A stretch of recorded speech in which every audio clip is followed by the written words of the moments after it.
अस्सलाम वालेकुम बेटा, कैसे आप सब? ठीक है बेटा। हमारा चैप्टर 2 है वेक्टर एंड इक्विलिब्रियम। बहुत ही इंपॉर्टेंट चैप्टर है, इसको आपने ध्यान से सीखना है। अच्छा, तो जो भी इसका काम होगा हम यहाँ पे करेंगे। इसके रिलेटेड जितने भी इंपॉर्टेंट एंटिटेस के एमसीक्यूज हैं वो मैंने नोट शेयर किए हुए हैं। आपका दिल करे तो डाउनलोड करके देख लीजिएगा, ठीक होगी बात। चले, हमने स्टार्ट करना है वेक्टर एंड इक्विलिब्रियम। इसको स्टार्ट करने से पहले हम एक छोटी सी कहानी के ऊपर नजरसानी करते हैं कि सर पहले चैप्टर में हमने पढ़ा कि फिजिकल क्वांटिटी क्या होती है। तो आप कहेंगे कि ऐसी quantity which can be measured, ठीक होगी बात। कितने टाइप की होती हैं? सर दो टाइप की होती हैं, एक बेस क्वांटिटी और एक ड्राइव क्वांटिटी।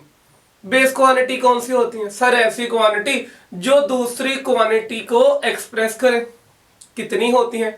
सर 7 होती हैं। कौन कौन सी होती हैं? Sir mass, length, time, temperature, intensity of light, electric current and amount of substance, ठीक होगी बात। ड्राइव क्वांटिटी कौन सी होती हैं? सर ऐसी क्वांटिटी जो कहां से आए, जो बेस से ड्राइव हो। ठीक, कितनी होती है? सर बहुत सारी होती हैं। कोई एग्जांपल दें? फोर्स हो गया हमारे पास, एक्सलेरेशन हो गया, वेलोसिटी हो गया, टॉर्क हो गया, मोमेंटम हो गया, इंपल्स एनर्जी, पावर। ठीक है ओके, समझ आ गई बात। अच्छा, अब देखिए आप घर बैठे थे, वालदा ने कहा जाओ बेटा 2 किलो चीनी ला दो। आपको एक नंबर मिल गया 2 किलो। आप गए मार्केट, दुकानदार को कहा कि 2 किलो चीनी दे दो। उसने कहा ठीक है भाई 2 किलो चीनी दे देता। उसने एक शॉपिंग बैग लिया, उसके अंदर पैमाइश करनी शुरू कर दी। जैसे ही 2 किलो हुई आपको उसने पकड़ा दी। वैसे ही फोन आया कि बेटा 1 किलो और ले आओ। आपने उसको शॉपिंग बैग पकड़ाया और कहा भाई 1 किलो और तोड़ दो। तो उसने क्या किया, 2 किलो में 1 किलो और डाल दी। कितनी होगी? 3 किलो। आप घर आ गए। घर आने के बाद आपने क्या किया, आप बैठे हुए थे, वालदा ने कहा बेटा मेहमान आने वाले, टेबल साइड पर कर दो। अब आपने आगे से क्वेश्चन रेज किया कि मामा कितना साइड पर करूं और किस साइड पर करूं। अब यहां पर जो कितना था वो बता रहा है कि सर कितनी क्वांटिटी है, और जो किधर है वो बता रहा है किस डायरेक्शन की तरफ। इसका मतलब ये है कि सर पहले वाले केस में जब हम मैथ्स लेने गए थे तब हमने उनसे सिर्फ कितने वाली बात की थी, किधर वाली बात नहीं की थी। लेकिन इस वाले केस में कितना और किधर वाली बात आ गई। तो जाहिर सी बात है सर, जब आपने टेबल साइड पर करनी है you have to apply some force, ठीक। और जो फोर्स लगाएंगे वो किसी डायरेक्शन की तरफ ही लगाएंगे। तो फिर हमने नेचर को स्टडी किया, हमें पता चला कि sir physical quantity due to nature are further two type. एक क्वांटिटी ऐसी है जिनको एक्सप्लेन करने के लिए जस्ट एक मैग्नीट्यूड ही चाहिए, एक नंबर ही चाहिए, 2 3 4 5। और दूसरी क्वांटिटी फोर्स जिसको हमें डायरेक्शन भी चाहिए एक्सप्लेन करने के लिए।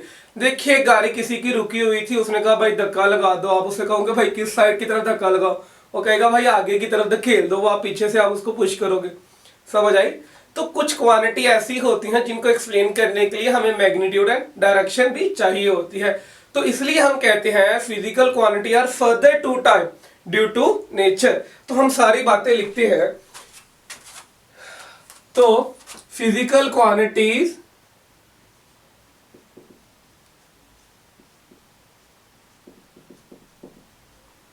आर टू टाइप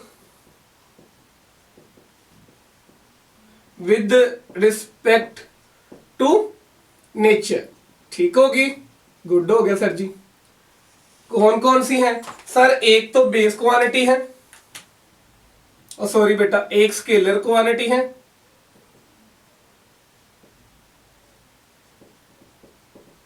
और दूसरी कौन सी है? Vector quantity.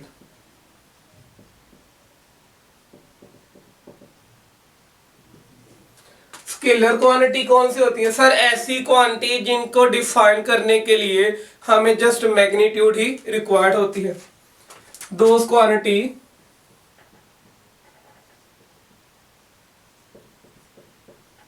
which required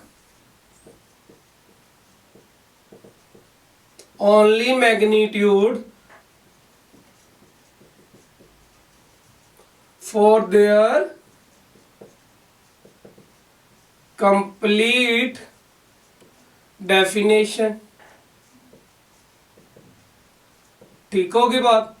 और ये हमारे पास मैग्नीट्यूड क्या होती है सर, मैग्नीट्यूड। तो बेटा याद रखिए मैग्नीट्यूड एक न्यूमेरिकल वैल्यू होती है, ठीक। न्यूमेरिकल वैल्यू क्या होती है, 2, 3, 4, 2.1, 1, 0.1। तो ये जितने भी नंबर होते हैं इसको ही हम क्या कहते हैं, न्यूमेरिकल वैल्यू, ठीक। इसकी एग्जांपल क्या क्या होंगी सर, इसकी एग्जांपल हमारे पास काफी ज्यादा है।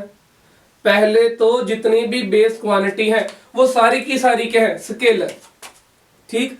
All base quantities are scalar, ठीक है। सब बेस क्वांटिटी का नेचर कैसा है, स्केलर है। इसके अलावा कौन कौन सी होंगी, एनर्जी होगी, पावर होगी, एनर्जी पावर, ठीक है, वर्क आ गया, इलेक्ट्रिक फ्लक्स आ गया। तो जैसे जैसे आती जाएंगी हम आपको बताते जाएंगे एक्सेट्रा। अब वेक्टर क्वांटिटी कौन कौन सी होती हैं, ठीक। तो सबसे पहले सर आप डिफाइन तो करें, ठीक है भाई। वेक्टर क्वांटिटी ऐसी क्वांटिटी होती है which required magnitude and direction for their complete definition.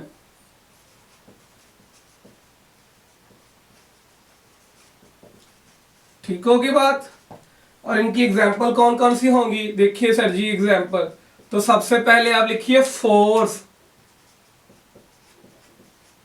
Acceleration, velocity, momentum, impulse, torque. और जैसे जैसे वो बनती जाएंगी हम उनके बारे में बताते जाएंगे, ठीक होगी बात। तो नेचर के लिहाज से फिजिकल क्वांटिटी दो टाइप की थी, स्केलर वेक्टर, एक ऐसी क्वांटिटी जिनको सिर्फ स्केल चाहिए अपनी एक्सप्लेनेशन के लिए, और दूसरी ऐसी कि जिनको डायरेक्शन भी चाहिए, ठीक होगी बात। अब देखिए हम वही एग्जांपल को दोबारा समझते हैं कि सर हम दुकान पर गए, हमने कहा सर 2 किलो चीनी ली और हमने उसको कहा 1 किलो और चीनी दे दो, तो टोटल कितनी चीनी होगी, आपने कहेंगे 3 किलोग्राम। अब देखिए ये तो सिंपल आपने सॉल्व कर लिया। अब मैं आपसे कहता हूं कि सर एक कश्ती है, चलो अच्छी वाली नहीं है पर कश्ती समझ लो। यहां पर एक पर्सन है जो इसको चला रहा है, पानी का फोर्स इधर लग रहा है, मतलब दरिया में ये कश्ती है तो पानी कश्ती को इधर की तरफ बेटा क्या कह रहा है, पुल्ड कर रहा है, फोर्स लगा रहा है। अब ये बंदा इधर नहीं जाना चाहता, ये चाहता है मैं इधर जाऊं, तो ये क्या करेगा, चप्पू से इधर को फोर्स लगाएगा। मान लीजिए यहां पर लगने वाली फोर्स 10 न्यूटन है और यहां पर भी लगने वाली 10 न्यूटन है। अब क्वेश्चन रेज हो गया कि सर टोटल फोर्स कितनी लगेगी, तो हम कहते हैं sir 10 Newton plus 10 Newton 20 Newton है। चलो मान लेते हैं 20 न्यूटन फोर्स लगी। अब वो जाएगा किधर 20 न्यूटन फोर्स से, सर इधर जाएगा, इधर जाएगा, इधर जाएगा, तो किधर जाएगा, क्या वाकई ही 20 न्यूटन फोर्स लगेगी।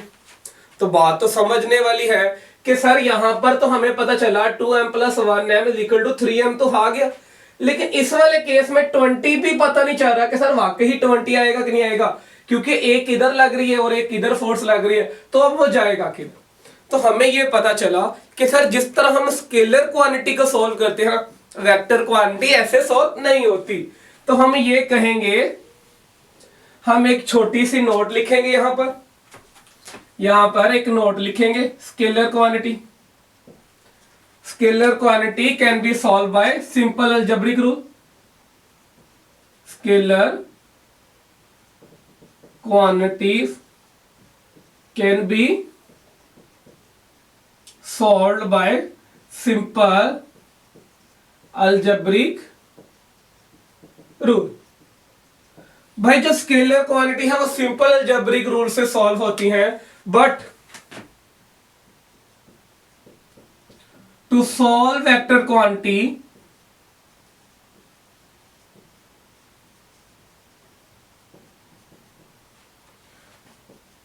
यूज स्पेशल रूल और ओबे वेक्टर्स लॉ। अगर हमने वेक्टर क्वांटिटी को सॉल्व करना है तो हम स्पेशल रूल पढ़ेंगे जो अलजेब्रिक नहीं होंगे, या हम कहेंगे ओबे वेक्टर लॉ। और इस चैप्टर में बेटा हमने वेक्टर लॉ ही पढ़ने हैं, इसके मेथड पढ़ने हैं कि हम इसको कैसे सॉल्व करते हैं, और डेली लाइफ से हम इसकी एग्जांपल भी पिक करेंगे। तो बात समझ आ गई? ये नोट मैं मिटाने लगा हूं। अच्छा, ठीक हो गया। अगर इन दोनों के मेथड ही डिफरेंट है सॉल्व करने के, तो जाहिर बात है कि सर जब हम स्केलर क्वांटिटी लिखी होगी हम उसको कैसे देखेंगे, और जब वेक्टर लिखा होगा तो उसको कैसे देखेंगे। तो इन दोनों का रिप्रेजेंटेशन भी क्या होगा? डिफरेंट। तो हम कहते हैं कि sir representation of the vector ही पढ़ लीजिए। रिप्रेजेंटेशन ऑफ अ वेक्टर, एक वेक्टर को हम कैसे रिप्रेजेंट करते हैं? तो हम दो तरीकों से करते हैं। पहला तरीका सिंबॉलिक, और दूसरा तरीका होता है हमारे पास ग्राफिकल। ठीक, कितने मेथड है भाई? दो, एक सिंबॉलिक और एक ग्राफिकल। सर जो सिंबॉलिक है वो तीन तरह से डिनोट किया जाता है। एक, सबसे पहला बोल्ड लेटर से, दूसरा placed an arrow, above the letter, तीसरा placed an arrow below the letter। अच्छा जी, बोल्ड लेटर का मतलब क्या है? मान लीजिए कोई एक वेक्टर क्वांटिटी है, लेट्स सपोज ए है, वेक्टर क्वांटिटी है, तो हमने उसको सिंबॉलिकली रिप्रेजेंट करना है, तो हम उसको क्या कर लेंगे? बोल्ड कर लेंगे। ठीक, या उसको क्या करेंगे? उसके ऊपर एक एरो हेड लगा देंगे, या उसके बिलो एक एरो हेड लगा देंगे। ठीक होगी बात? तो ये सारे के सारे क्या है? Symbolically representation of a vector. तो बेटा आपकी बुक ने ये वाला यूज किया हुआ है, ठीक है, और आप ये वाला यूज करेंगे ड्यूरिंग राइट। ठीक है, और ये वाला बाहर कहीं बुक्स में यूज हो रहा होगा, हमें इन दोनों से मतलब है। ठीक, अब जो हमारे पास ये एक जनरल वेक्टर है, हो सकता है वो फोर्स का वेक्टर हो, ठीक, एक्सेलरेशन का वेक्टर हो, वेलोसिटी का वेक्टर हो। तो याद रखिएगा आपकी बुक ने ए और बी की लैंग्वेज यूज की हुई है, तो A and B are the general vector. ठीक है जी। ग्राफिकली क्या होगा कि सर लेट्स सपोज कोई एक वेक्टर है, उसको ग्राफिकली कैसे है कि ये हमारे पास एक वेक्टर ए, ये हमने उसको ग्राफिकली ड्रा कर दिया, तो ये यहां से लेकर यहां तक जो उसकी लेंथ होगी इसको हम क्या कहते हैं? मैग्नीट्यूड। और ये जो इसके यहां पर ये छोटी सी जो इसके ऊपर तीर का निशान बना हुआ है इसको हम कहते हैं डायरेक्शन। तो एक वेक्टर की हमने डेफिनेशन देख ली कि ये उसकी जो है ये वाली लेंथ, इसको हम मैग्नीट्यूड कहेंगे, और ये डायरेक्शन। तो ये डायरेक्शन इधर भी हो सकती है, ये डायरेक्शन ऊपर की तरफ भी हो सकती है, ये इधर भी हो सकता है, नीचे की तरफ हो सकता है। तो हम ग्राफिकली वेक्टर को यू ड्रा करते हैं। ठीक होगी बात? अब बेटा हम जब ग्राफिकली ड्रा करते हैं तो हमें ये लेंथ बताती है कि सर यहां से यहां तक उसकी मैग्नीट्यूड है। और सिंबॉलिकली हम एक वेक्टर की मैग्नीट्यूड कैसे लिखेंगे? Magnitude of a vector. तो सिंबॉलिकली हम एक वेक्टर की मैग्नीट्यूड कैसे लिखेंगे? तो हम क्या करते हैं? एक वेक्टर लिखते हैं और उसको क्या देते हैं? उसके अराउंड एक मॉडुलस अप्लाई कर देते हैं, और ये जो साइन होता है इन साइन को हम कहते हैं मॉडुलस। और बेटा याद रखिएगा जो मैग्नीट्यूड होती है किसी भी चीज की वो ऑलवेज क्या होती है? ऑलवेज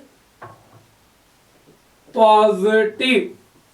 ऑलवेज क्या होती है? पॉजिटिव। और जो नेगेटिव साइन आता है वो डायरेक्शन को इंडिकेट करने आता है कि डायरेक्शन क्या है? ऑपोजिट या ठीक उसके अगेंस्ट। तो नेगेटिव साइन सिर्फ डायरेक्शन के लिए आता है। चले मैं आपसे क्वेश्चन रेज करता हूं, छोटा सा क्वेश्चन है तो उसको सुनिएगा। मैं कहता हूं कि सर एक 5 न्यूटन फोर्स है